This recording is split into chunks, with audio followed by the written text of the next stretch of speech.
YCP ప్రభుత్వం చెత్త పన్నుపై పెట్టిన శ్రద్ధ పారిశుద్ధ్యంపై పెట్టలేదని మంత్రి నారాయణ మండిపడ్డారు.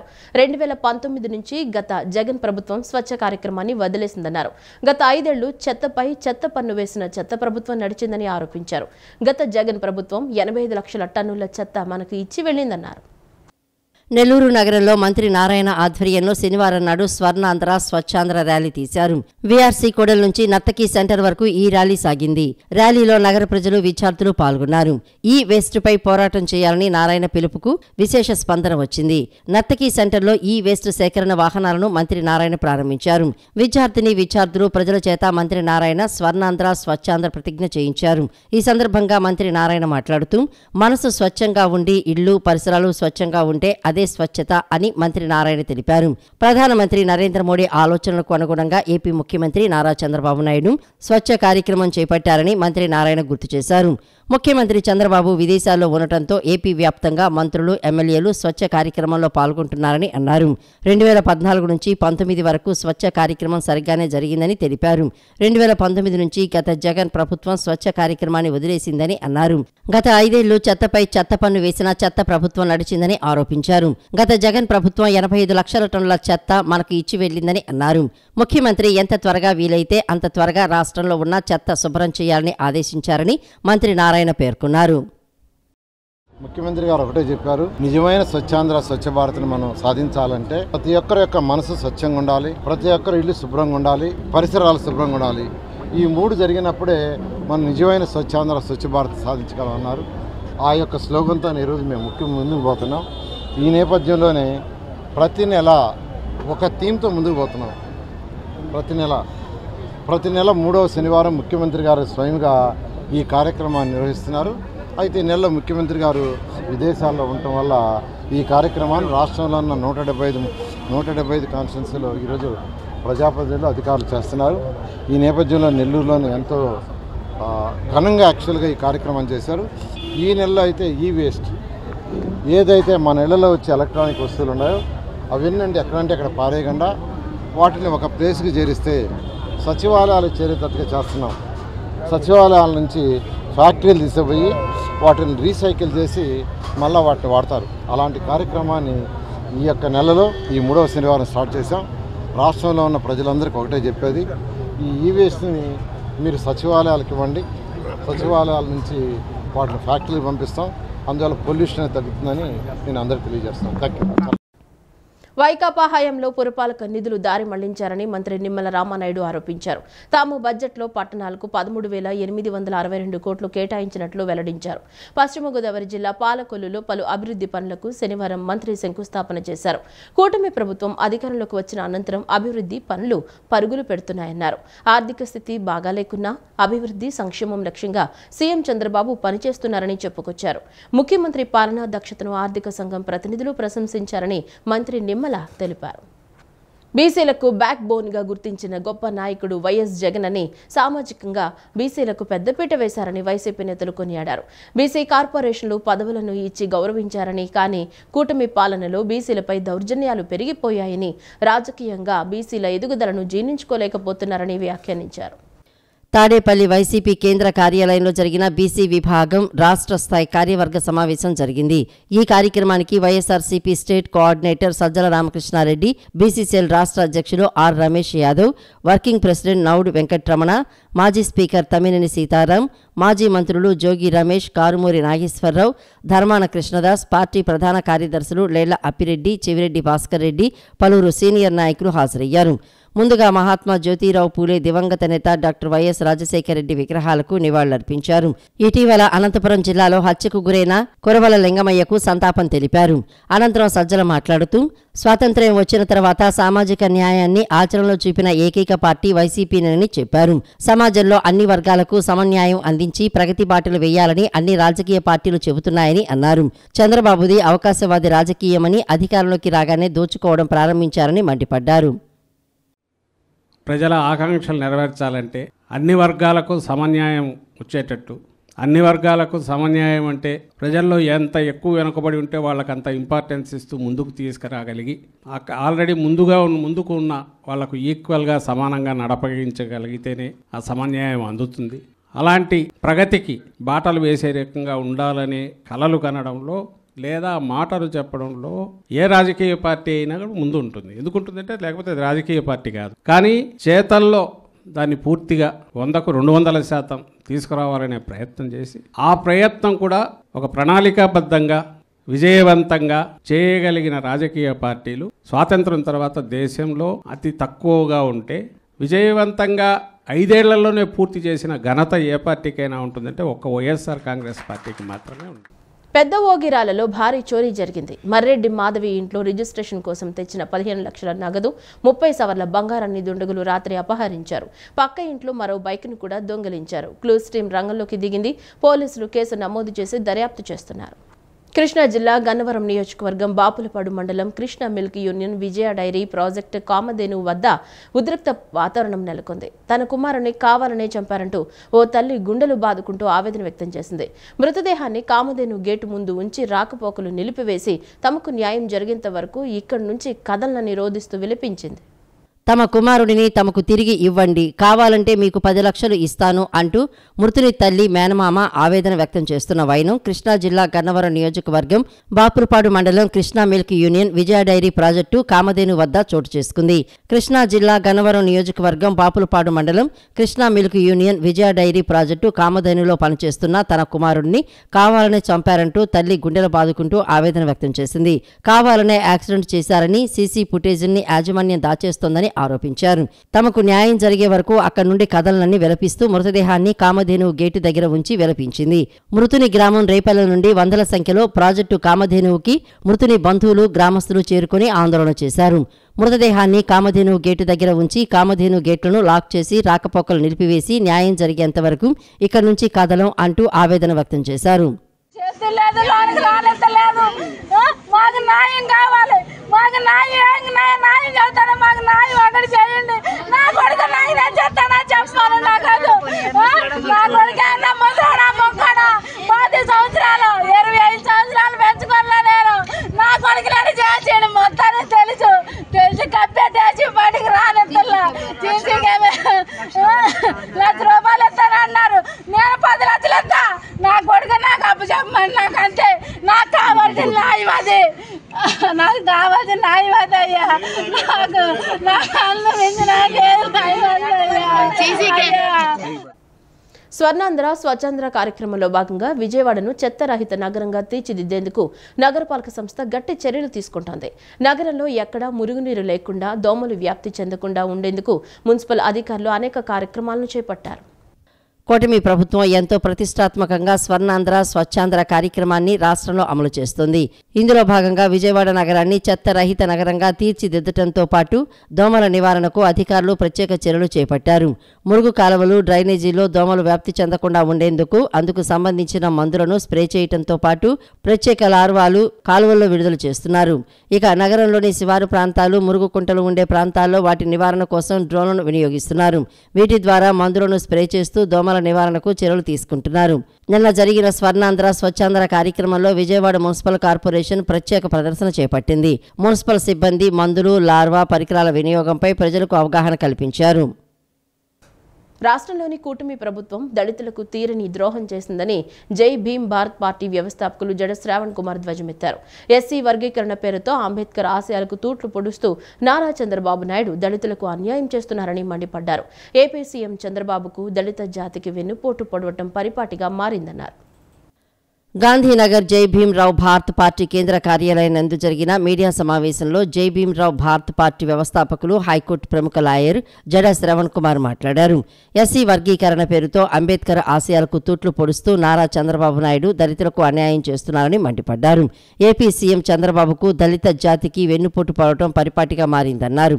రాష్ట్రంలోని కూటమి ప్రభుత్వం దళితులకు తీరని ద్రోహం చేస్తోందని, ఎస్సీ వర్గీకరణతో దళిత జాతికి వెన్నుపోటు పొడుస్తుంటే ప్రశ్నించాల్సిన దళిత నాయకులు చంద్రబాబు వద్ద సాగిల పట్టం ఏంటని ప్రశ్నించారు.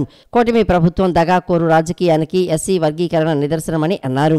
నారా చంద్రబాబు నాయుడు, పవన్ కళ్యాణ్, నారా లోకేష్లు మొదటి నుండి దళితులను ఓటు బ్యాంకుగానే చూశారని, అనేక హామీలు ఇచ్చి అధికారంలోకి వచ్చిన తర్వాత దళితులకు వెన్నుపోటు పడటం ఏమిటని ఆయన మండిపడ్డారు. జై భీమ్రావ్ భారత్ పార్టీ దళితులకు అండగా నిలుస్తుందని, అనేక పోరాటాలు చేయడానికి సిద్ధంగా ఉందని స్పష్టం చేశారు.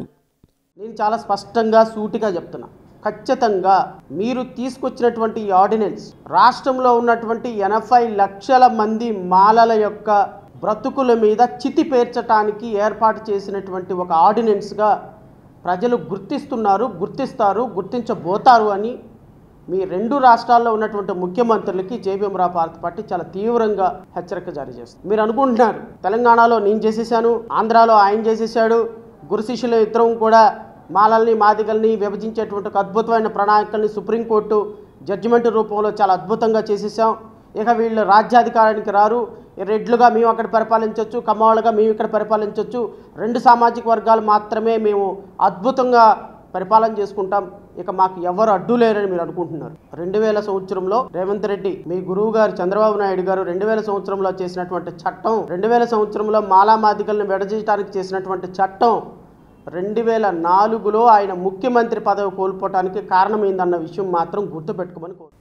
Indian national talent search olympiad level 2 పరీక్షల్లో పోరంకి శ్రీ చైతన్య విద్యార్థులు బహుమతులు గెలుపొందారు. ఈ సందర్భంగా శ్రీ చైతన్య యాజమాన్యానికి ఎమ్మెల్యేలు బోడే ప్రసాద్, గౌతు శిరీష అభినందనలు తెలిపారు. పరీక్షల్లో ఉత్తమ ప్రతిభ కనపరిచిన విద్యార్థులను సత్కరించి శుభాకాంక్షలు తెలియజేశారు. అనంతరం విద్యార్థులకు వచ్చిన బహుమతులను ఎమ్మెల్యేలు అందజేశారు. విద్యార్థులు పోటీ పరీక్షల్లో విజయం పొందడం అభినందనీయమని అన్నారు. విద్యార్థులు మరిన్ని అవార్డులు పొందేలా యాజమాన్యం ప్రణాళిక చేయాలని సూచించారు. మంచి విద్యార్థులను తీర్చిదిద్దడంలో శ్రీ చైతన్య విద్యా సంస్థలు ఎప్పుడూ ముందుంటాయని ప్రశంసించారు. ఈ కార్యక్రమంలో AGM Muralikrishna, RI Dheerendra, coordinator Suresh, principal Haseena పాల్గొన్నారు. నేటి యువత గౌతులచ్చన్న జీవితాన్ని ఆదర్శంగా తీసుకోవాలని ఉయ్యూరు నగర పంచాయతీ చైర్మన్ వల్లభినేని సత్యనారాయణ కోరారు. తెలుగుదేశం పార్టీ కార్యాలయంలో జరిగిన గౌతులచ్చన్న వర్ధంతి కార్యక్రమంలో ఆయన ముఖ్య అతిథిగా పాల్గొన్నారు. ఉయ్యూరు పట్టణ తెలుగుదేశం పార్టీ కార్యాలయంలో సర్దార్ గౌతు లచ్చన్న వర్ధంతి కార్యక్రమం ఘనంగా నిర్వహించారు. ఈ కార్యక్రమంలో ఉయ్యూరు మున్సిపల్ చైర్మన్ వల్లభనేని సత్యనారాయణ, మాజీ మున్సిపల్ చైర్మన్లు జంపన పూర్ణచంద్రరావు, అబ్దుల్ కుద్దూస్, పట్టణ తెలుగుదేశం పార్టీ అధ్యక్షులు జంపన గురునాథరావుతో పాటు తెలుగుదేశం పార్టీ నాయకులు, కార్యకర్తలు పాల్గొన్నారు. సర్దార్ గౌతు లచ్చన్న చిత్రపటానికి పూలమాలలు వేసి నివాళులర్పించారు. సర్దార్ గౌతు లచ్చన్న ఆశయాలను కొనసాగిస్తామని నిర్ణయించారు. ఈ సందర్భంగా వారు మాట్లాడుతూ నేటి యువత స్వాతంత్ర సమరయోధుడు, ఆదర్శ రాజకీయ నాయుడైన సర్దార్ గౌతు లచ్చన్న జీవితాన్ని ఆదర్శంగా తీసుకోవాలని కోరారు. ఉయ్యూరు పట్టణ తెలుగుదేశం పార్టీ కార్యాలయంలో గౌతు లచ్చన్న గారి 20వ జయంతి కార్యక్రమం ఘనంగా ఏర్పాటు చేసి ఇక్కడికి ఇచ్చేసిన తెలుగుదేశం పార్టీ కార్యకర్తలందరికీ కూడా నమస్కారాలు తెలియజేస్తూ గౌతు లచ్చన్న గారి ఆశయాల్లో ప్రతి ఒక్కరు నడవాలని కోరుకుంటూ సెలవు తీసుకుంటాం. మన తెలుగుదేశం పార్టీ ఆఫీస్లో ఈరోజు ఘనంగా వర్ధంతి కార్యక్రమం నిర్వహించడం జరుగుతుంది. మరి ఆయన గౌడు జాతికే ఒక వన్యత ఇచ్చినటువంటి వ్యక్తులు.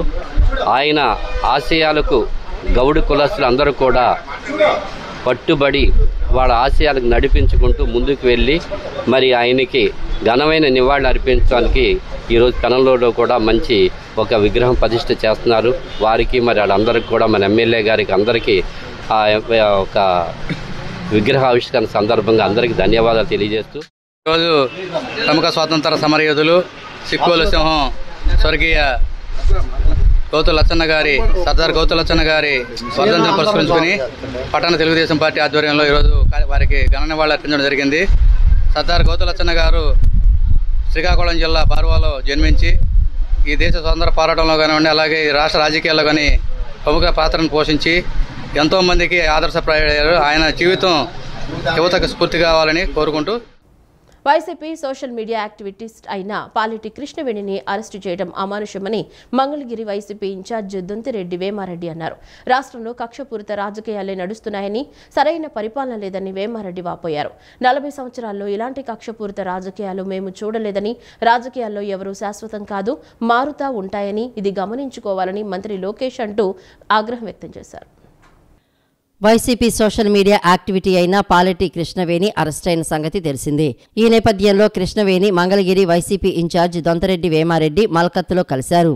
అనంతరం ఆయన మీడియాతో మాట్లాడుతూ కృష్ణవేణిని గుంటూరులో మల్కత్తులో కలిశామని, కృష్ణవేణి తన ముందు కన్నీటి పర్యం అయిందని అన్నారు. కృష్ణవేణి అసలు స్వస్థలం మంగళగిరి వడ్లపూడి గ్రామం అని, ఈ కేసులతో ఊర్లు తిరగడం వల్ల ఆమె పిల్లలకు చదువులకు ఇబ్బంది అయిందని పేర్కొన్నారు. దాచేపల్లి సీఐ భాస్కర్ చెప్పలేని విధంగా దుర్భాషలు ఆడారని అంటూ తమ ముందు కన్నీటి పర్యంతమయ్యారని అన్నారు. ఇప్పుడు మీ ప్రభుత్వం ఉంటుంది, రేపు రాబోయేది తమ ప్రభుత్వమేనని, తాము కూడా ఇదే మాదిరిగా చేస్తే మీకు ఎలా ఉంటుంది అంటూ ఘాటు వ్యాఖ్యలు చేశారు.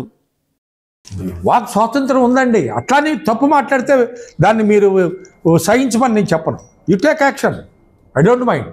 కానీ ఈ విధంగా పర్సనల్గా అసలు ఒక స్త్రీతో మాట్లాడే మాటలు కాదంట ఆ అమ్మాయి చెప్తూ బోరును విలిపిస్తుంటే, ఒక స్త్రీతో ఒక ఎస్ఐ ఒక ఆఫీసర్ అయి ఉండి అతను ఆ విధంగా మాట్లాడడం ఎంత దుర్మార్గం అంటే అది. నువ్వు కనుక ఏంటి ఎక్కువ మాట్లాడుతున్నావు, అమ్మాయి చదువుకున్న అమ్మాయి పద్ధతిగానే మాట్లాడుతుంది, మీరేమైనా ఎక్కువ మాట్లాడితే అమ్మాయి మీకు రివర్స్ మాట్లాడి ఉండొచ్చు. దానికి మీరేమంటారు, మీ పిల్లల్ని నీ భర్తని మొత్తాన్ని కూడా గంజాయి కేసులు ఇరికిస్తాను మిమ్మల్ని, ఏంటదండి పైగా బూతు మాటలు ఒక స్త్రీని పట్టుకొని. ఎక్కడున్నాం మనం, నాగరికత ప్రపంచంలోనే ఉన్నాము మనం. ఇవాళ ఇంత చదువుకున్నాం, ఇవాళ ముఖ్యమంత్రులు చేస్తున్నారు, మంత్రులు చేస్తున్నారు, మీ కింద జరుగుతున్న ఈ విషయాలను మీరు పట్టించుకోరా? అవసరం లేదా? ఇదే విధానాన్ని ప్రోత్సహిద్దామా? రాబోయే రోజుల్లో ఈ సమాజాన్ని ఈ విధంగానే నాశనం చేద్దామా? మనం ఏం చెప్పబోతున్నాం మన ప్రజలకి? జేఈఈ మెయిన్స్ 2025 పరీక్ష ఫలితాల్లో ఆకాష్ ఎడ్యుకేషనల్ సర్వీస్ లిమిటెడ్ విజయవాడకు చెందిన విద్యార్థులు అత్యుత్తమ ఫలితాలు సాధించారని సంస్థ అసిస్టెంట్ డైరెక్టర్ సిహెచ్విఎస్ నరేష్ తెలిపారు. విజయవాడకు చెందిన సానేపల్లె వంశీకృష్ణారెడ్డి 99.94% సాధించి అగ్రస్థానంలో నిలిచారని అన్నారు. విజయవాడ బ్రాంచ్ నుంచి మరో 5 విద్యార్థులు 99% కంటే ఎక్కువ సాధించారన్నారు. విజయవాడ బెంచ్ సర్కిల్ సమీపంలోని ఆకాష్ ఎడ్యుకేషనల్ సర్వీస్ లిమిటెడ్ కార్యాలయంలో విలేకరుల సమావేశం నిర్వహించారు. జేఈఈ మెయిన్స్లో అత్యుత్తమ ఫలితాలు సాధించిన విద్యార్థులను అభినందించారు. విద్యార్థులతో అధ్యాపకులకు సన్మానం చేయించారు.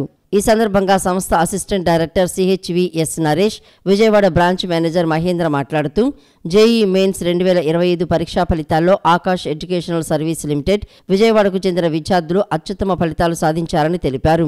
విజయవాడకు చెందిన సానేపల్లి వంశీకృష్ణారెడ్డి 99.94% సాధించి అగ్రస్థానంలో నిలిచారని అన్నారు. విజయవాడ బ్రాంచ్ నుంచి మరో 5 విద్యార్థులు 99% కంటే ఎక్కువ సాధించినట్లు చెప్పారు. జేఈఈ మెయిన్స్ 2025లో మా విద్యార్థులు సాధించిన విజయాలకు తాము గర్విస్తున్నామని అన్నారు. వారి కృషి మరియు సంకల్పం సరైన కోచింగ్తో కలిపి ఈ అద్భుతమైన ఫలితాలు సాధించినట్లు చెప్పారు. ఆకాష్లో విద్యార్థులు వారి పూర్తి సామర్థ్యాన్ని చేరుకోవడానికి సహాయపడి నాణ్యమైన విద్యను అందించడంపై తాము దృష్టి పెడతామని అన్నారు. తమ విజయవంతమైన విద్యార్థులందరికీ అభినందనలు మరియు వారి ప్రయాణంలో తదుపరి దశలకు వారికి శుభాకాంక్షలు తెలియజేస్తున్నామని చెప్పారు. జేఈ మెయిన్స్ అడ్వాన్స్లో అదే మరి ఎంసెట్లో కూడా మేమిచ్చే కోచింగ్స్ తోటి ది బెస్ట్గా వాళ్ళ యొక్క గోల్స్ని రీచ్ కావడానికి ఈ సదవకాశాన్ని అందరూ వినియోగించాలని కోరుకుంటున్నాము. మాకు ఇక్కడ బాయ్స్ హాస్టల్ ఉంది సపరేట్గా, అదేవిధంగా గర్ల్స్ హాస్టల్ కూడా మేము వచ్చేసి సపోర్ట్ చేస్తున్నాము. అందరు స్టూడెంట్స్కి ఆకాష్ ఇంటగ్రేటెడ్ మోడల్ ఎయిమ్ అనే పేరుతోటి మేము ఆబ్జెక్టివ్ తోటి, అదేవిధంగా ఇంటర్మీడియట్ బోర్డుకు కూడా మేమే వచ్చి సపోర్ట్ చేస్తున్నాము. పిల్లలందరూ కూడా ఒకే ప్లేస్లో ఒకే సంస్థలో అన్నీ కూడా తీసుకున్నట్లయితే వాళ్ళ యొక్క టైం వేస్ట్ కాకుండా అతి తక్కువ టైంలో ఎక్కువ సబ్జెక్ట్ నేర్చుకొని అనుకున్న విధంగా ర్యాంకులు సంపాదించడానికి వీలవుతుంది. చక్కగా మాకు ఇచ్చిన అవకాశాన్ని బట్టి మీకు అందరికీ థ్యాంక్స్ చెప్తున్నాను. పిల్లలకందరికీ హయ్యెస్ట్ వచ్చేసి 99.94% రావడము హయ్యెస్ట్గా చాలా సంతోషమైన ఒక మంచి శుభవార్త ఇది. సో ఎందుకంటే ఇలాగే 99% మనకు చాలామంది వచ్చారు పిల్లలు ఎస్పెషల్లీ. సో మీకు అందరికీ ఒకటే మాట చెప్తున్నాను, మమ్మల్ని అందరిని ట్రస్ట్ చేసినందుకు ఇంత మంచి రిజల్ట్స్ మేము తీసుకొని వచ్చాము. అలాగే సో ఇప్పుడు ఇకపై జాయిన్ అయ్యే పిల్లలకి అందరికీ ఒక మంచి మాట, సో మీరందరూ జాయిన్ అవ్వండి, మేము 100% సపోర్ట్ చేస్తాము. సో ఇంకా ఎక్కువగా బెటర్ రిజల్ట్స్ వచ్చేలాగా 100% మా తరపు నుంచి ఉంటుంది. సో ఈ మంచి న్యూస్ని మేము షేర్ చేయడానికి మేము ముందుకు వచ్చాము. సో మీడియా మిత్రులందరికీ thank you so much for giving this great opportunity. JEE mains ఫలితాల్లో విజయవాడ రెజోనెన్స్ కళాశాల విద్యార్థులు ప్రభంజనం సృష్టించారని కళాశాల చైర్మన్ కె వెంకటేశ్వరరావు తెలిపారు. 100%కు గాను 99.14, 99, 98.2, 97, 90 పైన ఇలా సగం మంది విద్యార్థులు పర్సెంటైల్ సాధించారని అన్నారు. అంతేకాకుండా ఆల్ ఇండియా ర్యాంక్ 869, 2435, 3417, 4794, 10,174 ఈ విధంగా 20,000 లోపులు ఉత్తీర్ణత సాధించిన విద్యార్థులు 40 మంది ఉన్నారన్నారు. జేఈఈ మెయిన్స్ ఫలితాలు విడుదలైన సందర్భంగా విజయవాడ రెజోనెన్స్ కళాశాల చైర్మన్ కె వెంకటేశ్వరరావు నిన్న విలేకరుల సమావేశం నిర్వహించారు. ఉత్తమ ఫలితాలు సాధించిన విద్యార్థులను అభినందించారు. ఈ సందర్భంగా chairman K Venkateswararao, CEO Gautam మాట్లాడుతూ విజయవాడలోని రెజోనెన్సెస్ కాలేజీలో చదువుతున్న సాధారణ విద్యార్థులతో అసాధారణ ఫలితాలు సాధించిన ఘనత తమ కాలేజీకే దక్కిందని తెలిపారు. ఆల్ ఇండియా ర్యాంక్ 869, 2435, 3417, 4794, 10,174 ఈ విధంగా 20,000 లోపు ఉత్తీర్ణత సాధించిన విద్యార్థులు 40 మంది ఉన్నారని తెలిపారు. ఇటీవల విడుదలైన ఇంటర్మీడియట్ ఫలితాల్లో కూడా రెజోనెన్స్ విద్యార్థులు విజయఢంకా మోగించారని పేర్కొన్నారు. జేఈఈ మెయిన్స్ మరియు ఇంటర్మీడియట్ ఫలితాల్లో విజయం సాధించిన విద్యార్థులకు అభినందనలు తెలియజేశారు. ఈ కార్యక్రమంలో రెజోనెన్సెస్ కాలేజీ డైరెక్టర్ మాధవరావు మరియు campus GM Kiran Kumar, academic Deen VSR మరియు కాలేజీ బోధనా సిబ్బంది విద్యార్థులను అభినందించారు. ఇటీవల విడుదలైనటువంటి ఇంటర్మీడియట్ మార్కులు కనుక చూసేట్లయితే ఫస్ట్ ఇయర్ ఇంటర్మీడియట్లో 465 మాకు ఇక్కడ హైయెస్ట్ వచ్చింది. 465 అనేటటువంటిది స్టేట్లో ఉన్నటువంటి థర్డ్ ర్యాంక్గా దాదాపు తెలుస్తూ ఉంది. అలాగే 460 నుంచి 465 మధ్యలో ఉన్నటువంటి పిల్లలు మా దగ్గర దాదాపుగా 11 మంది పిల్లలు ఉన్నారు. అలాగే సీనియర్ ఇంటర్కి సంబంధించినటువంటి దాంట్లో చూసేట్లయితే 990 హైయెస్ట్, 1000కి 990 హైయెస్ట్. ఈ 990, 980 మధ్యలో ఉన్నటువంటి విద్యార్థులు సుమారుగా 17 మంది ఉన్నారు. సో ఇది అటు ఇంటర్మీడియట్ విద్యలో కానీ, ఇంటర్మీడియట్ మార్కుల్లో కానీ, అలాగే ఐఐటి జేఈఈ మెయిన్స్లో కానీ మా విద్యార్థులు సాధించినటువంటి ఈ విజయానికి ప్రధానమైనటువంటి కారకులు మా విద్యార్థులు, వారి తల్లిదండ్రులు. సాధారణ విద్యార్థులతోటి అసాధారణమైన రిజల్ట్స్ మేము పొందడానికి మా దగ్గర ఉన్న మేజర్ కారణాలు ఏంటి అంటే, పరిమిత సంఖ్యలో ఉన్న విద్యార్థులు, ఆ పరిమిత సంఖ్యలో ఉన్న విద్యార్థులు ఏం చేస్తున్నారో, వాళ్ళు ఎలా వర్క్ చేస్తున్నారో ప్రతిసారి వాళ్ళని ట్రాక్ చేసే మా టీచర్స్, అండ్ వాళ్ళకి ఎటువంటి ఇబ్బందులు ఉన్నా కానీ ఫాస్ట్గా స్పందించే మా నాన్ అకాడమిక్ టీం ఉండడం వలన ఒక నార్మల్ రూరల్ బ్యాక్గ్రౌండ్ నుంచి వచ్చిన చాలామంది స్టూడెంట్స్, ఇక్కడ ఉన్న చాలామంది స్టూడెంట్స్ ఇప్పుడు రేపు వాళ్ళు ఒక ఎన్ఐటీస్లో కానీ, ఒక IIITలో కానీ, ఒక గవర్నమెంట్ ఫండెడ్ టెక్నికల్ ఇన్స్టిట్యూట్స్లో కానీ వెళ్ళి వాళ్ళ కళని సహకారం చేసుకోగలుగుతున్నారు. ఇది చెప్పడానికి మేము చాలా సంతోషిస్తూ ఉన్నాము. ఎందుకంటే మేము రెజొనెన్స్లో నమ్మేది, ఒక స్టూడెంట్కి టాప్ ర్యాంక్ వస్తే అది స్టూడెంట్ యొక్క గొప్పతనం, చాలామందికి ర్యాంకులు తీసుకొస్తే అది ఇన్స్టిట్యూట్ యొక్క గొప్పతనం అని మేము నమ్ముతాము. అదే మేము ఈరోజు ప్రూవ్ చేయగలిగాము.